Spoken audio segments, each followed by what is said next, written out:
निरूपा और रवीश नागेश से नागमणि के मुतालिक दरियाफ्त करते हैं। नागेश उन्हें बताने ही वाला होता है, लेकिन फिर से वो एक छोटा सा नाग बन जाता है। रवीश, ये तो फिर से नाग बन गया, अब हम क्या करें? हम इंतजार के अलावा और कर भी कह सकते हैं। नागेश वापस घर की तरफ रेंगना शुरू कर देता है। देखो, अभी तो हमें भी उसके साथ चलना चाहिए। चलो। तीनों घर आ जाते हैं। रात होने की वजह कर वो सो जाते हैं। फिर सुबह होने पर नागेश कहाँ चला गया निरूपा? पता नहीं, कल तो यही था। 5 अमावस्या बाद दोनों खंडर की तरफ रवाना होते हैं। अचानक से किसी लड़की की चीखने की आवाज आती है। बचाओ बचाओ! दोनों तेजी से आवाज की तरफ भागते हैं, लेकिन जैसे ही उसके करीब पहुंचते हैं तो देखते हैं कि एक लड़की को सांपों ने चारों तरफ से घेरा हुआ है। तभी नागेश वहां पहुंचता है और लड़की को अपनी बाहों में उठाकर सांपों के घेरे से बाहर ले आता है। नागेश को देखकर सभी सांप चले जाते हैं। नागेश, तुम कहाँ चले गए थे? हम लोग तुमको ही ढूंढ रहे थे। नागेश उस लड़की के ऊपर लेटा हुआ उसे ही देखे जा रहा था और वो लड़की नागेश को। फिर यकायक लड़की बोली, हटो अब। कौन हो तुम और यहाँ क्या कर रही हो? मेरा नाम रजनी है, मैं तो बस यहाँ घूमने के लिए आई थी। रजनी, बड़ा प्यारा नाम है, बिल्कुल तुम्हारी तरह। प्यारे तो तुम भी बहुत लगते हो। शुक्रिया मुझे बचाने के लिए। वैसे तुमने अपने बारे में बताया नहीं कुछ। मैं बताता हूँ, ये नागेश है, ये निरूपा है और मैं रवीश। नागेश, तुम कहाँ चले गए थे बिना बताए? कहीं नहीं दोस्तों। अच्छा छोड़ो उसे, अब मैं साथ ही रहूंगा तुम्हारे। अच्छा, मैं चलती हूँ, बहुत देर हो गई है घर से आए हुए। कहाँ है तुम्हारा घर? मुस्कुराकर बोली, बड़ी जल्दी में हो जनाब। और चलने लगती है।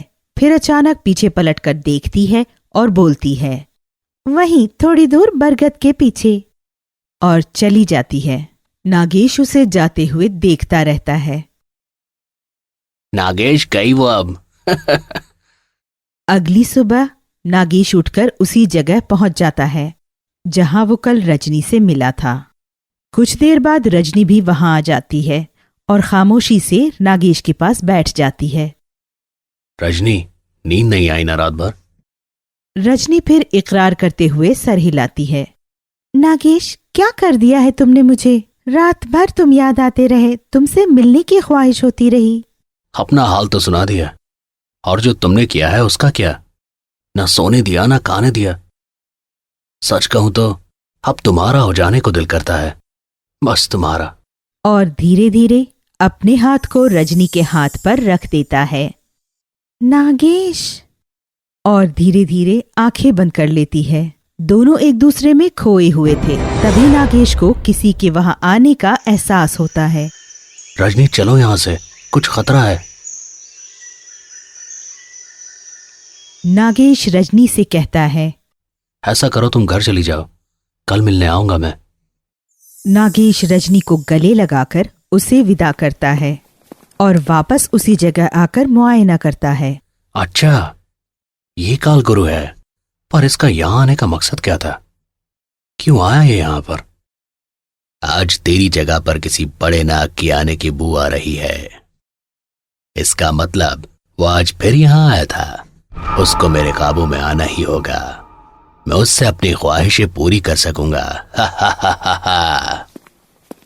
और वहां से लौट जाता है। ये कालगुरु किसकी बातें कर रहा है? क्या वो मेरे बारे में जान गया है क्या? अगर हां, तो कैसे? मुझे जानना होगा। नागेश अयादत में बैठ जाता है और अपनी इलाही सिफात वाली नजर से सब कुछ देख लेता है। अच्छा, तो उस दिन जो सांप रजनी को काटने आए थे वो कालगुरु के ही थे, और वो मेरे खौफ से वापस लौट गए थे, जिससे कालगुरु को यह अंदाजा हुआ कि कोई वसी नाग से खौफ खाकर आए हैं, और उसे मेरे यहां होने का अंदाजा भी हो गया। इंतकाम तो मुझे भी लेना है तुझसे कालगुरु, लेकिन तेरे ही तरीके से।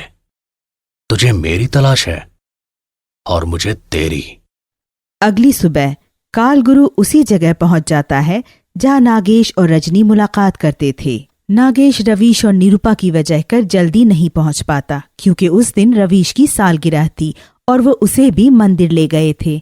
लेकिन रजनी वहां पहुंच जाती है और नागेश के आने का इंतजार करने लगती है। ये लड़की कौन है? मुझे इसमें नाग की तस्वीर क्यों दिखाई दे रही है? कौन हो सकती है ये? कालगुरु रजनी के करीब जाता है। उसे देखकर रजनी खौफजदा होती है और वापस भागने लगती है। रुक जा लड़की, तुझ में एक जहरीले नाग का जरिया आबाद है। रजनी नहीं रुकती तो वो रजनी को जख्मी करने के लिए त्रिशूल फेंकने ही वाला होता है कि अचानक उसके सर पर कोई तेजी से वार करता है और वो बेहोश होकर गिर पड़ता है। नागेश, तुम आ गए? कहाँ रह गए थे? तुम्हें पता है कितनी परेशान थी मैं तुम्हारे बिना, और ये पाखंडी पता नहीं क्यों मेरे पीछे पड़ गया। नागेश, इसने मुझसे कहा कि मुझ पर नाग का साया है। नागेश रजनी को गले से लगा लेता है। कुछ नहीं है रजनी, चलो तुम यहाँ से। नागेश, हम कब तक ऐसे छुप छुप कर मिलते रहेंगे? नागेश, तुम शादी कर लो ना मुझसे। शादी? मैं शादी नहीं कर सकता तुमसे रजनी, और वैसे भी मेरा भी कुछ काम बाकी है, पहले वो पूरा कर लूं फिर। नागेश, मेरी आंखों में देखो, क्या मैं तुम्हें अच्छी नहीं लगती? भला क्या कमी है मुझ में? कमी? और तुम में तो कमी हो ही नहीं सकती। तुम अनोखी हो, जुदा हो सबसे। उससे भी वाज़ेह बात, दिल के करीब हो तुम मेरे। ओह नागेश, बस भी करो, बस शुरू ही हो जाते हो तुम। अच्छा ये बताओ, तुमने जिसे मारा वो कौन था? वो कालगुरु है, एक तांत्रिक। उसे एक नाग की तलाश है, उससे तुम दूर ही रहना रजनी। अरे पागल, मैं कोई सांप हूं जो दूर रहूं? कहा ना, दूर रहना उससे बस। ठीक है नागेश। रजनी नागेश से मुलाकात के बाद वापस जा रही होती है कि रास्ते में कुछ शख्स उसे उठाकर तांत्रिक के पास ले जाते हैं। कालगुरु उसे गौर से देखता है और बोलता है, तुम तो नाग नहीं हो, पर तुम में मुझे फिर नाग नजर क्यों आता है? कौन है तू? मैं बताता हूं। नागेश को देखकर कालगुरु हैरान हो जाता है। अच्छा, तो वो तू है जो इस लड़की के जिस्म के अंदर है। हा हा हा हा हा, नाग की मोहब्बत, वो भी एक इंसानी लड़की से। हा हा हा हा हा। अब तो कोई कहीं नहीं जाएगा, तू भी नहीं।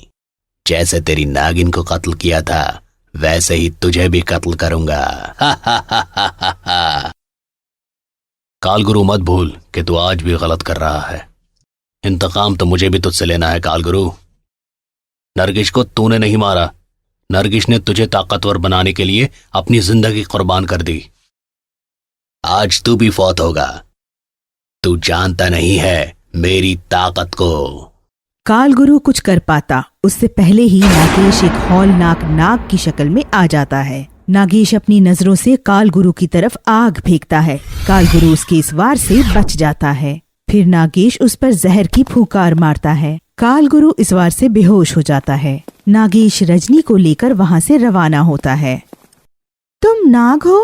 तुमने मुझे बताया क्यों नहीं? रजनी, मैंने तुमको उस दिन बताना तो चाहा था, पर तुम्हें खो देने के खौफ से मैं बता नहीं पाया।